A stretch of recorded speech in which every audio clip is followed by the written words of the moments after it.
It was 2:14 a.m. Lana's phone screen glowed in the darkness, burning her tired eyes. She had been staring at Cleon's Instagram profile for 47 minutes straight. The boy with the messy curls and quiet smile. The boy who'd sat 2 rows ahead of her in English class for the last 3 years. The boy who had no idea she existed. Her thumb hovered over the send message button. A simple "Hey" sat in the DM box. Her heart raced. Just press send. But then the thought hit her like ice water. What if he screenshots it? What if he shows it to his friends? What if tomorrow, when you walk into class, everyone's laughing because crazy Lana tried to DM Cleon? Her chest tightened. She hit backspace, deleting the message for the 13th time. Her screen reflected the word nothing. She tossed the phone onto her pillow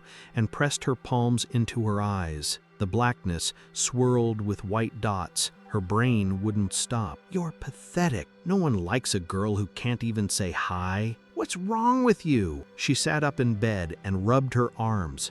They were covered in goosebumps. The room felt colder now, like the walls themselves were breathing. Check the door handle. The thought came uninvited, sharp like a needle. Lana froze. If you don't check it, Mom won't wake up tomorrow. Dad will find her cold in bed because you didn't make sure the door was locked. She shook her head violently. No, it's stupid. That's not real. But her legs moved on their own. Bare feet padded across the creaky floorboards. She gripped the door handle, turned it. Once, twice, 7 times. Each click echoed like a gunshot in her ears. Back in bed, Lana pulled the blanket over her face. She squeezed her eyes shut, willing her thoughts to stop. But the voice in her mind was merciless. It wasn't enough. You didn't turn the handle hard enough. Do it again. Morning, Instagram, and overthinking. By 7:03 a.m., Lana had already checked Cleon's Instagram story 8 times. A blurry photo of his sneakers on wet pavement. Caption, "This rain won't stop." She liked the photo, then unliked it, then liked it again. You're such a freak. He's going to see that. He'll know you're stalking him. Her stomach churned. At school, Lana kept her head down, earbuds in, hoodie up. Her brain wouldn't shut up. Every laugh she heard felt directed at her. 2 girls whispered near her locker. They're talking about your hair. They're saying you look disgusting. Go home. In chemistry class, Lana sat alone at her lab table. She saw the scissors for cutting tubing. A thought hit her so hard she flinched. What if I grabbed those scissors and stabbed my own hand just to feel something? She stared at her palms. Perfectly fine. No cuts. Her heart slammed in her chest. What's wrong with me? Why would I even think that? Night. The first spiral. That night, Lana couldn't sleep. Her phone buzzed. Cleon had posted another story, a blurry photo of his sneakers on wet pavement. Caption, "This rain won't stop." She liked the photo, then unliked it, then liked it again. You're such a freak. He's going to see that. He'll know you're stalking him. The clock said 1:37 a.m. Her throat was dry. She got up for water, but halfway down the hall, her mind whispered, "The knife block is in the kitchen. What if you lost control and—" She stopped. Her toes curled against the cold floor. Hands trembling, she grabbed her phone, opened Google. Why do I think about hurting people when I don't want to? The first result, intrusive thoughts. OCD. She read it 10 times, but her brain cut through the relief. What if you're not normal? What if this isn't OCD? What if you're a danger to everyone? She dropped her phone and slid down the hallway wall, hugging her knees. As Lana drifted into a restless sleep, a new thought bloomed in her mind like poison. What if you wake up tomorrow and you're not you anymore? The morning after. The alarm blared at 6:45 a.m., but Lana had been awake for hours. She lay still in bed, staring at the ceiling fan spinning above her.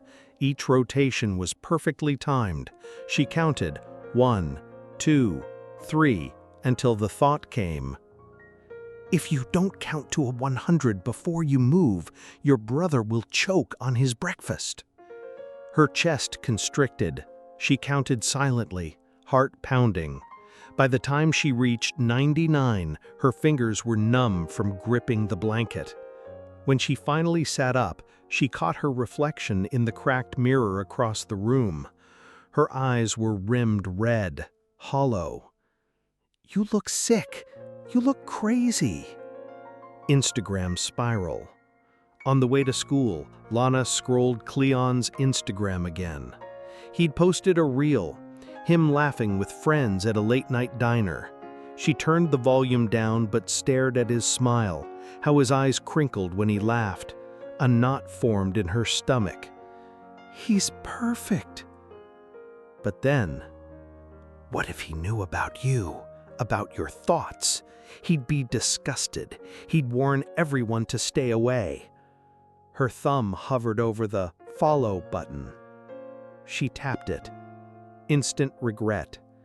He's going to see your name and think, "Who is this freak?" He'll block you. He'll tell his friends. She unfollowed, then followed again, then unfollowed. Her hands shook. The chemistry lab incident. Third period, chemistry. They were working with Bunsen burners and glass tubes. Lana sat 2 seats from Cleon. She could hear his laugh, smell his cologne faintly when he walked by, and then she saw the scalpel on the table. The thought was sudden, violent. "What if you grabbed it and—" She gasped and slammed her hands into her lap. "Why would I even think that? I don't want to hurt anyone." But her brain pushed harder. Or do you? Maybe this is who you really are. Her vision blurred, heat rose in her chest, her pulse thundered in her ears. She stumbled to the sink, pretending to wash her hands. Cold water, anything to numb the thoughts. Physical symptoms. By lunch, Lana's body was betraying her. Tingling in her fingers, tightness in her jaw, sharp pain behind her eyes. She Googled, tingling hands, dizziness, thoughts of hurting people. The top result, psychosis? Her stomach dropped. "Oh my God, I'm losing my mind. I'm dangerous." Alone with Cleon. After school, she found herself walking behind Cleon. He was alone, scrolling on his phone. Her heart pounded. This was her chance. She could say something, anything. "Don't do it. You'll say something stupid." "Do it now, or lose him forever." She opened her mouth, but no sound came out. He turned his head slightly, as if sensing her there. Her throat tightened. A new thought hit. What if you grabbed his shoulder and hurt him? Pushed him into the street? Lana froze. Her body locked up. Cleon crossed the road and disappeared into a side street. She stood trembling, nails digging into her palms until they left half moons. The night spiral. That night, Lana couldn't sleep.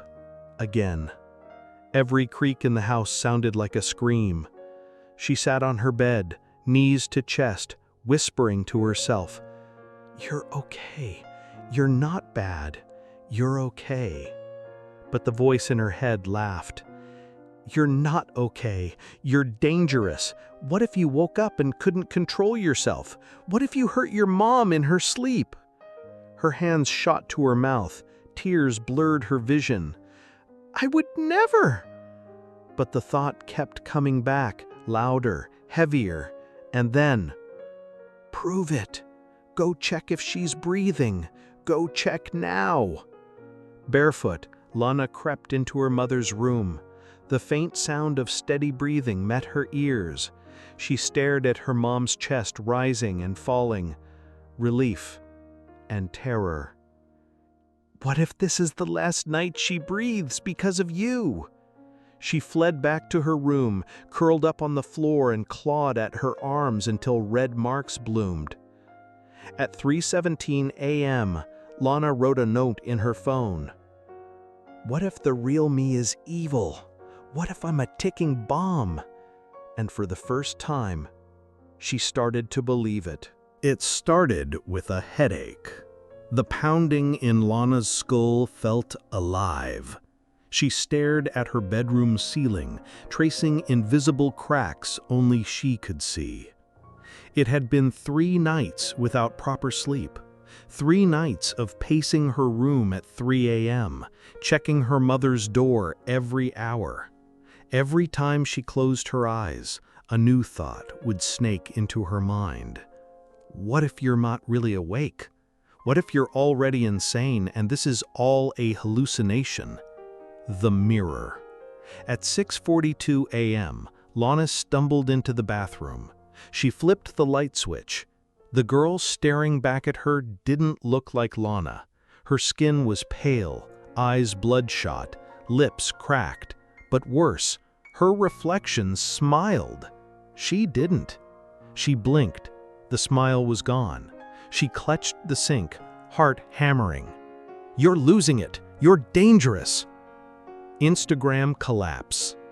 Cleone posted a selfie, hoodie pulled over his head, caption, "Bad hair day, lol." Her thumb hovered over the comment box. She typed, "You look fine." Deleted it. Typed again, "Cute hoodie." Deleted it. Her brain roared. "He'd think you're weird. He'd block you. Everyone will laugh." She threw her phone across the bed, but then it vibrated. A DM. Her stomach dropped. It wasn't Cleone. It was her best friend, Amara. "Hey, you good? You seemed off today." Lana stared at the text, hands shaking. She didn't reply. The hallway incident. Walking home from school, Lana noticed her hands trembling. Her legs felt heavy. Ahead, she saw a mother pushing a stroller. And then, what if you ran and pushed it into the street? Lana's heart stopped. She gripped her backpack straps so tightly her knuckles turned white. "No! No! I would never!" "Wouldn't you?" "Stop!" She crossed the street, nearly tripping over her own feet. Face to face with Cleone. 2 blocks later, she saw Cleone sitting alone on a bench, headphones in. "This is it! Say something!" She walked closer, but her mind screamed, "What if you said something insane? What if you lunged at him? What if you hurt him?" Her hands curled into fists, her breathing turned ragged. Cleone looked up. Their eyes met. "Hey," he said softly. Lana froze. Her lips parted, but no words came out. The world spun. "Are you okay?" Cleone asked. His voice was calm, gentle. Too gentle, because to Lana it sounded like pity. She shook her head violently and ran until her lungs burned and tears streamed down her face. The breaking point. That night, Lana curled up on her bedroom floor. Her body shook uncontrollably. What if you wake up tomorrow and you're gone? What if you're replaced by something else? The room felt too small, the air too heavy. Her vision blurred. She heard whispers, faint but clear. "Do it! End it! End it before you hurt them!" She grabbed her phone with trembling fingers, dialed a number she'd saved but never used. The psychologist. "Lana?" The voice was warm, grounding. She sat in Dr. Mira's office, clutching a cup of tea. "I think I'm a bad person," Lana whispered. "I think I'm dangerous." Dr. Mira didn't flinch. "Have you ever acted on those thoughts?" "No, never! I don't want to, but they won't stop!" Dr. Mira leaned forward. "Lana, thoughts are just thoughts. Not truths, not commands, not you. But why are they so dark, so violent? Because your brain is wired to protect you. It imagines worst-case scenarios to prepare you. But somewhere along the way, your brain got stuck in overdrive. Lana walked home from the session. The sky was overcast, but a single ray of sun broke through. She wasn't fixed. She still felt the buzzing in her head, the intrusive whispers.